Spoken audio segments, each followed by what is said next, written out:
तुम्हाला ते आठवतं का? जुन्या रिक्षा आहे ना, अशा हाताने किक मारून चालू करायचे. तशीच गत झाली बाबा आपल्या हेवी ड्युटी गाडीची. बाबाच्या गाडीचं असं दुखतंय, थोडं जरी पायाने किक मारली ना, रिवर्स असा मारती की भाऊ पायाचे तुकडे-तुकडेच करून टाकती. आता आम्ही ना दुपारी राजहंसची पिल्लं बघत होतो. आले राजहंसची पिल्लं का खपा, खपा, खपा, खपा वाढत भाऊ एवढे-एवढे अंडे होते, एवढे पिल्लं झालेत आणि 2-2 किलोचं एक पिल्लू झालं हे एका महिन्यात. अरे बाबा भाऊ इतकं म्हणलं आलं इतकं कोणी वाढतं नाही लवकर-लवकर.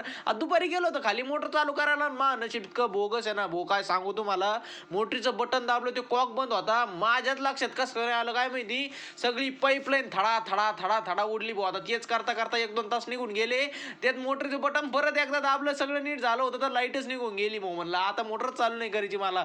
जसं बसं दुपारी केली तिकडे तर रेन पाईपला चालू होती. कोथिंबीरला मस्तपैकी पाणी दिलं आणि रात्री काय माहिती भाऊ कोणाचे घोडे झाले होते सगळी बैल घोडा शर्यतच चालू झाली होती. इकडून तिकडे नुसते आमचे हाल पळू-पळू. आता पळू-पळू थोडी भूक लागली होती. म्हणलं काहीतरी खावं. आता ते खायला लागलो तिथं म्हणे मी येऊन बसली बाबा. म्हणलं तू खाय पहिलं नंतर मी खातो.